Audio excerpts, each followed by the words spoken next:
बोलो जयकारा बोल श्री गुरु महाराज की जय। शंकर भगवान की, सनातन धर्म की। ओम विश्वान देवा सवितुर्दुरितानि पराशुवः यद्भद्रं तन्नाशुवः। ओम शांति शांति शांति। नारायणं नमस्कृत्य नरं चैव नरोत्तमं देवी सरस्वती व्यासं ततो जयमुदीरयेत्। शंकरं शंकराचार्यं केशवं बादरायणं सूत्रभाष्यकृतो वन्दे भगवन्तौ पुनः पुनः। बोल मेरे सतगुरु भगवान की। वैराग्य तो इतना ही आपका। वैराग्य में तो ऐसा भी अर्थ लगाते हैं, वी माने पक्षी, राग माने प्रेम। पक्षी का अपने घोंसले और अपने बच्चों से कितने देर प्रेम होता है? जितने देर उसके बच्चे उड़ करके चोगा न चुगने लग जाएं। जब वो चोगा चुगने लग जाते हैं, फिर वो पक्षी न उस घोंसले में जाता, न उस पेड़ पर देखता है, न वो बच्चों को। तो एक तो इस गृहस्थ का अपने गृहस्थ के प्रति इतना ही राग होना चाहिए कि जो कुछ भी संसार के उत्तरदायित्व तो प्रारब्धवश जितने पूरे हो गए उससे संतुष्ट रहिए।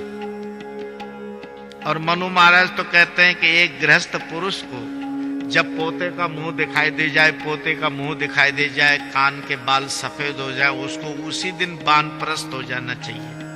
और मनु महाराज तो कहते हैं कि एक गृहस्थ पुरुष को जब पोते का मुंह दिखाई दे जाए, पोते का मुंह दिखाई दे जाए, कान के बाल सफेद हो जाए, उसको उसी दिन वानप्रस्थ हो जाना चाहिए। सब इंद्रियों के लोलुपता त्याग करके, विषयों के भोजन के लोलुपता त्याग करे, एकांत मौन और सन्यास की साधना की तैयारी शुरू कर देनी चाहिए। दुख सुख हानि लाभ जस अवजस मान अपमान सर्दी गर्मी ये सब तितिक्षा सहन करने की आदत डालनी चाहिए उसको। ऐसा एक अगली क्लास में जाने की तैयारी कर लेनी चाहिए उस पुरुष को। ये भी वैराग्य अवस्था है। और वैराग्य वो है कि ब्रह्म सत्यम जगत मिथ्या जीव ब्रह्मेव नापरा। आदिगुरु शंकराचार्य के भाष्य के इस वचन के अनुसार ब्रह्म सत्य है, जग मिथ्या है और तेरी आत्मा से परे कोई दूसरा ब्रह्म नहीं है, दूसरा भगवान नहीं है। इसको समझ।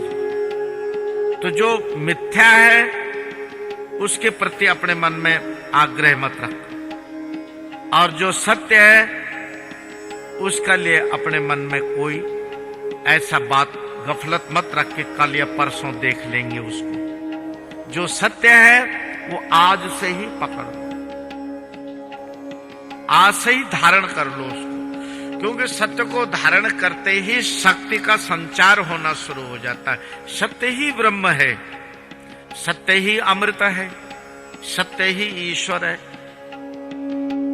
सत्यम ज्ञान अनंतम ब्रह्म। वेदांत के इस वचन के अनुसार के सत्य ज्ञान ही अनंत ब्रह्म की अवस्था है। तो आपको वैराग्य सत्य के प्रति आकर्षण जब होगा तो ये बाकी की चीजें आपको आप छूट जाएंगी। आपको जबरदस्ती छोड़ने वाली जो बात है वो दुखदाई हो सकती है, परिवार के लिए भी और आपके लिए भी।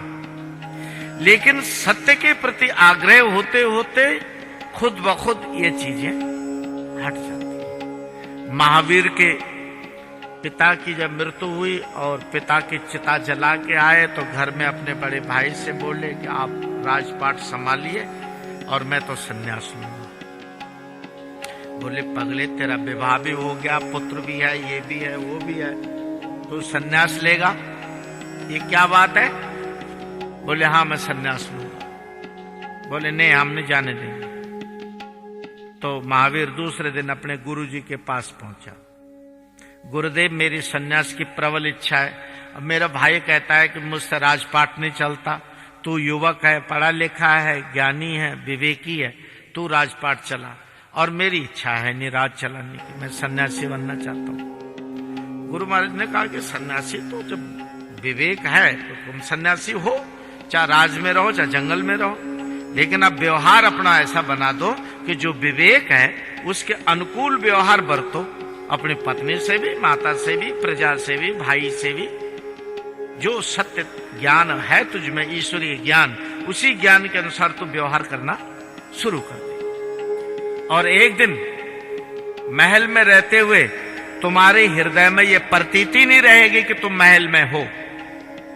सर्व ऐश्वर्यों में, सर्व भोगों में रहते हुए तुम्हारे चित्त में किसी ऐश्वर्य और किसी भोग के प्रति कोई आकांक्षा नहीं रहेगी, तो उस दिन महल जंगल हो जाएगा। एक बात और, उसी दिन घर वाले भी ये बात भूल जाएंगे कि कोई महावीर भी था हमारा रिलेशन में।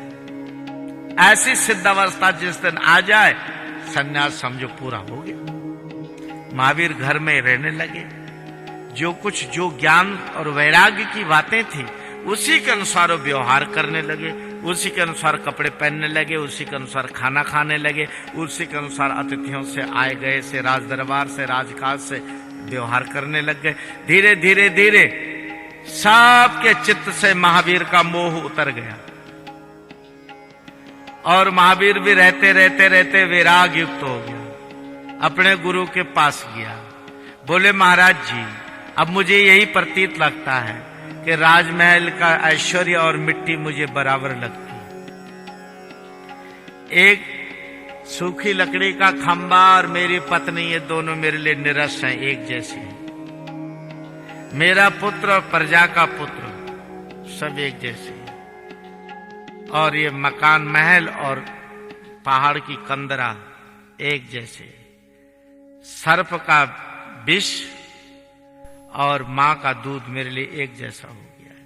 अब कुछ नहीं, कोई फर्क नहीं लगता मुझे। बोले अब तुम अपने मन की परीक्षा करो कि ये सिद्ध हुआ मन की नहीं हुआ। बोले महाराज क्या परीक्षा करो? बोले कुछ भी सोच लो मन में, अनहोनी कोई बात सोच लो और दृढ़ता से मन में ये विश्वास जगा दो कि ये है, ये हो के रहेगा और मैं इन आंखों से देखूंगा, तो समझेंगे हम कि हाँ तुम्हारा ठीक हो गया वैराग्य, मन ठीक हो गया, मन सत्यशील हो गया, मन को सत्य मिल गया। महावीर आया, बैठा एकांत में, सोचने लगा।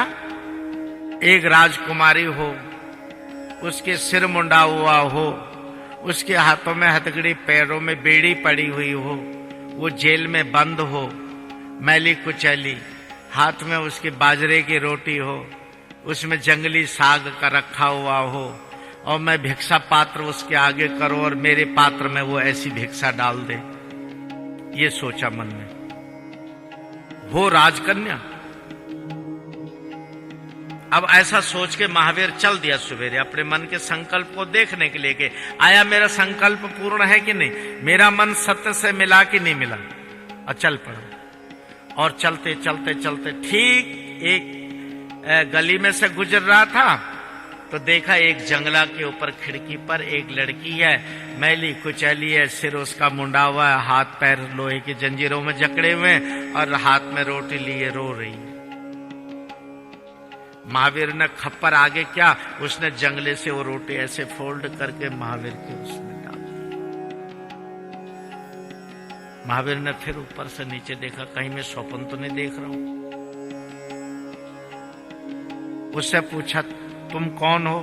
बोले मैं इस राष्ट्र की राजकुमारी हूं। तुम्हारी ऐसी हालत क्यों हो गया कि मेरी असली माँ मर गई है, मेरी मासी माँ जो है, दूसरी माँ जो है सौतेली माँ, उसने राजा मेरे पिता को इस तरह मोहित कर रखा है कि मेरे विरुद्ध उल्टी सीधी शिकायतें कर दें, और पिताजी ने ये कहा कि ये कन्या जो है हमारे कुल में ठीक नहीं है, इसने हमारे को बदनाम किया है, राज कुल के खिलाफ बर्ताव किया, सजा में मेरा ये मोड़ दिया सिर, ये दंड मुझे दे दिया, और दंड दे दिया तो जेल में बंद। कब हुआ ये बात? बोले कल रात की घटना है। कोई बात। चले गया, फिर वहीं जा बैठा अपने आसन में। कहता है मन, अब संकल्प करता हूं मैं कि राजा रानी के मन में जो पुत्री के प्रति विद्रोह आ गया और किसी पूर्वाग्रहों से ग्रसित होकर के वो नर नारी दुख भोग रहे हैं, तो ये सारा दुख मिट जाना चाहिए राजकुमारी का। राजा यथार्थ का ज्ञान करे, रानी यथार्थ का बोध करे, कन्या अपने यथार्थ हक को पाए। ऐसा संकल्प करके दिन निकल गया। दूसरे दिन उधर ही पहुंचा, देखा तो कमरे में कैदी नहीं है। पूछा, मैं राजा से मिल सकता हूं? हाँ हाँ, आइए आइए मिलिए। राजा से पूछा, राजन मैं कुछ पूछ सकता हूं? हाँ हाँ अवश्य पूछिए। कल आपकी कन्या जो थी वो कारागार में थी, दुखी थी, व्यथित थी, क्या कारण था? बोले बस ऐसा ही है महाराज, हम तो गलती के पुतले हैं। रानी कुछ उत्तेजित हो गई, उन्होंने कुछ ऐसी बातें इसके लिए झूठी कह दी कि मेरा को राजदंड के संहिता के मुताबिक पुत्री का सिर मुंडाना पड़ा और उसको कैद में डालना पड़ा। लेकिन रानी को फिर कल बहुत पश्चाताप हुआ, ये मैंने बड़ा बुरा करा कि बेटी एक ही तो हमारी संतान है, चाहे मत रही है चाहे कैसी है, और उसको इस तरह कष्ट देना, झूठ सच जोड़ के इच्छा नहीं। तो उसने बड़ा प्रायश्चित किया। रानी ने रो रो के अन्न पानी त्याग दिया। तब मुझे खबर हुई, मैंने सारा वृतांत पूछा, सब कुछ कल्पना वाला असत्य कहानी थी। तो पुत्र को हम आदर पूर्वक ले आए, गले लगा लिया, उसको उसका हक दे दिया, वो राजमहल में आराम से रह गई। बोले ठीक है। गुरु के पास पहुंचे, गुरु बोले अपने मन की परीक्षा की कि हाँ कर ली। क्या करा? मैंने ऐसे ऐसे ऐसे सोचा और फिर उसका विलोम उल्टा सोचा, तो दोनों बातें पूरी हो गई। बोले अभी मन तो शुद्ध हो गया, लेकिन व्यवहार के संस्कार अभी त्रुटिपूर्ण है। बोले है महाराज, अभी भी त्रुटि है कहीं? बोले हाँ। कैसी त्रुटि है? अरे भाई महावीर, सोच नहीं था तो ये सोचते कि जो लाखों लाख अंधे पड़े हैं, भगवान इनकी आंखों में ज्योत आ जाए। लाखों लाख लंगड़े हैं, ये पैरों से चल पड़े। लाखों लाख भूखे नंगे, इनको अन्न पानी मिल जाए। लाखों लाख मानवों के अंदर हिंसा की वृत्ति है, द्वेष की वृत्ति है, वैर की वृत्ति है, ये मिट जाए। और फिर अपने मन का असर देखता। तूने सोची भी तो बहुत तुच्छ बात सोची।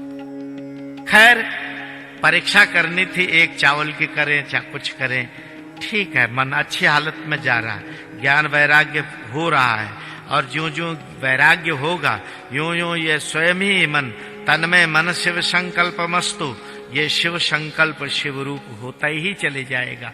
इसकी कोई घबराने की बात नहीं, अपने साधना जारी रखो, तुम निश्चय ही सन्यासी हो गए हो। तो ये स्थिति होती है। और जबरदस्ती हमारे धन संपत्ति नष्ट हो जाए और अन्य किसी कारणवश हमको वैराग चढ़ जाए और हम भाग के हरिद्वार चले जाएं, साधु बन जाएंगे। वो वैराग्य नहीं। जो कारण वैराग्य, श्मशान वैराग्य होता है, वो असभ्य, वो अशुद्ध है और क्षणिक है। वो तो फिर घर में लड़ाई हो गई तो जोश में आके साधु बन गया, कल तेरे अनुकूल बातें हो गई तो फिर वापस आ जाएगा। आज तेरा धन नष्ट हो गया, पत्नी मर गई है तो साधु बन गया, जाके वैराग्य दिखाता फिरता है अपना। कल तुझे धन भी मिल जाए, पत्नी भी मिल जाए, फिर तो वापस आ जाएगा। तेरा वैराग्य श्मशान वैराग्य। जैसे लोग मुर्दा फूकने के लिए जाते हैं तो वहां उसकी देह जलती हुई देख के अरे रे कुछ नहीं रे, ये संसार, एक दिन हम भी ऐसे हो जाना है। और जहां श्मशान से घर लौटे वहां हम कदे दिखाओ बुढ़ऊ की तिजोरी की चाबियां कहाँ है, उसके बैंक खाता कहाँ, उसकी डायरी कहाँ, क्या छोड़ गया, क्या लेना है क्या देना है, उसी जाल में फंस जाते। तो श्मशान वैराग्य नहीं होना चाहिए। वैराग्य वो होना चाहिए जो ज्ञान के द्वारा हो। ज्ञान से वैराग्य, वैराग्य से विवेक। विवेक और ज्ञान में अंतर है। ज्ञान शुभाशुभ सभी वस्तुओं का होता है। जागृत स्वप्न सुषुप्ति तुरीय सभी अवस्थाओं का ज्ञान होता है। ज्ञान होना कुछ और बात है, विवेक होना कुछ और बात है, और विज्ञान होना कुछ और बात है। स्व मेरे आत्मा के अस्तित्व से परे जो वस्तु है, परत्व में जिसका ज्ञान होता, परत्व अपरत्व, ज्ञान के ये सांख्य के रचयिता अक्षपाद गौतम मुनि का ये सिद्धांत है कि आध्यात्मिक शास्त्र में परत्व और अपरत्व के इस विषय को समझाई। ये घड़ी है, ये माइक है, ये श्रोता है, ये जो ज्ञान हो रहा है इसको विज्ञान कहते हैं। जिसको ज्ञान हो रहा है वो ज्ञाता है, जिसको ज्ञान हो रहा है वही ज्ञान है। और वैराग्य यह है कि इंद्रियों सहित तमाम जगत के प्रति रूप नाम रूपात्मक जो सृष्टि है इसका ऐसा रूप न देखते हुए इसका यथार्थ रूप को देखना, तो वो विवेक वहां पर हो जाता है। जैसे बुद्ध का एक शिष्य है, किसी की पत्नी घर से भाग गई, बहुत अच्छे वस्त्र पहनी है, युवा है, सुंदर है, भाग के किसी अपने यार को मिलने जा रही है। उस बुद्ध का चेला रास्ते में 2-3 साधु बैठे हुए, उसका पति उसको खोजने के लिए निकलता है। भिक्षुओं से पूछता है, तुमने इधर से कोई नारी जाती हुई देखा है? चुप रहते हुए कहते, ये तो नहीं हम कह सकते हैं कि वो नर था कि नारी था कि क्या था कि क्या था, एक नर कंकाल अवश्य इधर था, क्षण भंगुर हो गया है। और लौट करके उसने कहा कि ऐसी कैसी दृष्टि से देखा? बोले यही सम्यक दृष्टि है। तो क्या मुझे भी मिल जाएगी दृष्टि? अवश्य मिलेगी।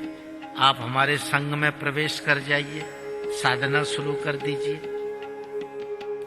धीरे धीरे धीरे धीरे उसने साधना करी,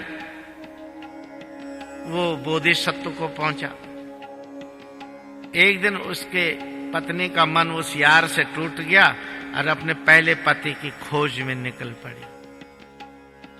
जब वो पता लगा उसको कि वो वहां संग में रहता साधुओं के बैरागी हो गया है, वहां गई तो उस दिन उसके मित्र ने, भिक्षु ने कहा कि सामने देखो कौन है? कहता है नर कंकाल है। बोले और ये स्त्री के पुरुष? बोली ये तो हम नहीं बता सकते कौन है क्या है। इसका यही है कि मेद कफ टट्टे पेशाब हड्डी गोश्त का ढेर है और क्या है। यथार्थ देख रहा है उसको। इस जगत को भी हम देख रहे हैं यथार्थ कि अंततः एक मुट्ठी राख है। धनस्य भूमो पशवस्य गोष्ठे कांता गृह द्वार स्वजने श्मशाने देह चितायाम परलोक मार्गे कर्मानुगो गच्छति जीवे का। तू जितना भी धन दौलत ऐश्वर्य इकट्ठा करेगा आखिर तो इसी धरती पर एक दिन छोड़ जाएगा। कितने तेरे स्त्री पुत्र मित्र पौत्र आदि होंगे वो तेरे शरीर तक शमशान तक ही तो जाएंगे। और कितने भी तेरी सुंदर देह हो, बलिष्ठ देह, वो आखिरी चिता में एक मुट्ठी राख बन के तो रह जाएगी। उसके बाद तो तू अकेला ही जाएगा आगे। न तेरे साथ तेरा धन होगा, न तेरी विद्या होगी, न तेरे बंधु मित्र होंगे, न पत्नी पति होगा, न पुत्र पौत्र होंगे, न कोई पैसा टका हाथ में होगा, न कोई कपड़ा लत्ता होगा, न कोई घर मकान होगा। कहां जाएगा? धन कर्मानुगो गच्छति जीवे का। वहां चिता में इस देह की एक मुट्ठी राख हो जाने के बाद तेरे कर्म जो जो तूने अपने मन को देवता बनाया है तो दैवत्व को प्राप्त होगा, और मन को लोभी राक्षस बनाया है तो उस लोभ मोह को प्राप्त होगा। जैसा इस मन को संस्कार बनाया है वैसे ही तुझको आगे प्राप्त होगा। इसलिए यहाँ पर जो सामान्य गृहस्थी के लिए वैराग्य है यही है उसकी कि आप अशरफुल मखलूकात हैं, 84 लाख योनियों के बादशाह हैं। आप चाहो तो क्षण में ये सारा सफर तय कर सकते हो अगर बात समझ गए तो। और केवल सुनने के शौकीन हो तो लाखों वर्ष तक सुनते रहो, उद्धार होने वाला नहीं। उद्धार तो तब है जब सुन करके मनन किया जाए और उस पर चला जाए। हरिओम तत्सत्। ओम पूर्णमदा पूर्णमिदं पूर्णात् पूर्णमुदच्यते पूर्णस्य पूर्णमादाय पूर्णमेवावशिष्यते। ओम शांति शांति शांति। बोल दयाल परमहंस महाराज की, नंगली निवासी भगवान की, नंगल बिहारी लाल की, परमपुरी सरकार की, जगतगुरु शंकराचार्य महाराज की, सनातन धर्म की, शंकर भगवान की। नमः पार्वती पते हर हर हर महादेव।